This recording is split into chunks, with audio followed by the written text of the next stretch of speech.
The first time I ever tasted your tongue, I knew it belonged to me. The way you climbed into my mouth like it was the only home you'd ever known. C'est très agréable à organiser parce que c'est du travail en amont bien sûr, mais tout le monde est motivé, que ce soit tous les producteurs, les chefs qui recherchent de nouvelles recettes, les producteurs qui recherchent les meilleurs produits et tous les gourmets qui sont venus ce soir et qui se sont vraiment régalés. C'est la diversité culturelle de la gastronomie française qu'on va retrouver ici, avec en plus le vin. Ça fait partie du patrimoine européen et vous savez que c'est quelque chose que j'ai défendu tout au long de mon mandat. Ça relève de la création culturelle parce que les chefs qui sont ici sont des créateurs. Donc voilà, c'est vraiment, pour moi, c'est une manifestation européenne qui fait connaître son patrimoine. Cet accord mets-vins entre des restaurateurs et les vignerons dans notre cher pays catalan, je pense qu'il faut le perdurer dans le temps et le faire connaître sur le plan national aussi, pourquoi pas.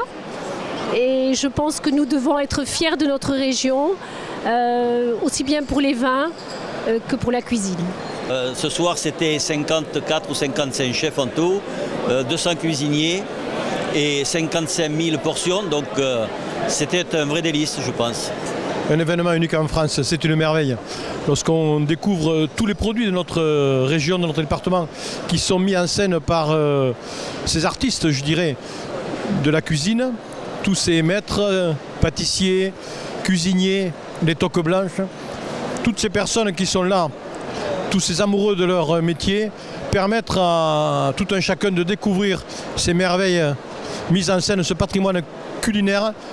Je dois dire, venez, c'est extraordinaire, dégustez nos vins, dégustez nos produits. Les produits Sud de France sont là également, ce n'est que du bonheur. Alors cet événement, c'est une belle vitrine et très importante pour tous les chefs des toques blanches. C'est la représentation du savoir-faire de la gastronomie catalane et du Roussillon. Et vous avez vu qu'on s'est ouvert les portes aussi jusqu'à Montpellier où on a invité tous les grands chefs. Je peux vous dire qu'à l'heure actuelle, c'est un événement qui a pris une ampleur nationale, voire européenne. Tout le monde nous l'envie. Parce que fédérer plus de 40 chefs pour servir 2000 personnes avec autant de plats, c'est un exploit quelque part. Mais bien sûr, la région et le département est toujours à l'innovation. On a le bus à 1 euro, le train à 1 euro qui arrive, les produits Sud de France, tant mieux si d'autres nous copient, preuve que on est dans la bonne voie. Oui, elle fait des émules, mais nous avons de l'avance. Et là, nous sommes bien en avance sur tout le monde. Donc je pense qu'on a de nouveau marqué le terrain comme il faut.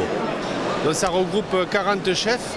Et pour ce soir, là, on a préparé tous plus de 48 000 portions réunies qui vont être dégustées par nos clients. Donc c'est un grand moment. On va dire que c'est une grande messe locale. Au Palais des Expositions, comme le disait Dali, ce soir, ici, c'est le centre du monde. Et puis c'est surtout une très belle vitrine pour la gastronomie de notre département, envers les gens du département et hors département, puisque nous avons des gens qui viennent des départements limitrophes et des journalistes qui viennent d'un peu partout. Et puis cette année, on a la chance d'accueillir les chefs étoilés de Montpellier qui viennent. Ça montre bien qu'aujourd'hui, et à Languedoc-Roussillon, et je suis particulièrement attaché, il y a une volonté de jouer en équipe pour la restauration et c'est une très bonne chose si on veut avoir après, derrière, du tourisme de qualité. Nous avons une cuisine catalane qui a une identité et nos voisins de Montpellier travaillent beaucoup de produits similaires mais n'ont pas les mêmes saveurs.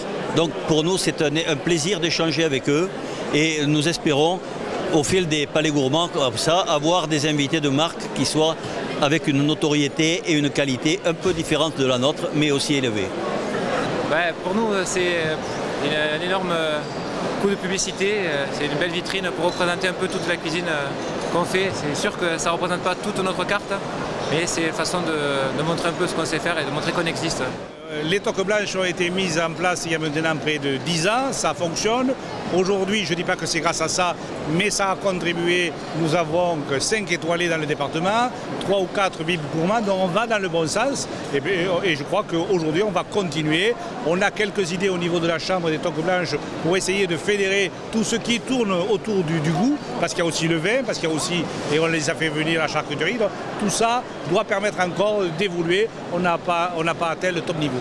C'est un événement extraordinaire, d'abord pour ce département, et c'est une excellente initiative pour les produits du terroir. Je crois que on peut dire que c'est la soirée des ambassadeurs, et je trouve cette biennale tout à fait intéressante et majeure pour ce que sont capables de faire nos producteurs locaux qui font des produits exceptionnels comme l'est ce département, et c'est très bien de le faire savoir, au-delà du fait qu'il y a un savoir-faire également en cuisine et en gastronomie qui est absolument prodigieux.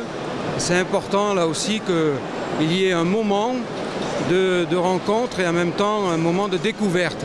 Car au fond, cette soirée, c'est au-delà de l'ambassade des Pyrénées-Orientales, c'est aussi un moment de découverte fantastique et qu'il faut à tout prix sauvegarder. Donc je trouve que c'est une très très belle occasion de le faire et j'en suis très heureux pour le département.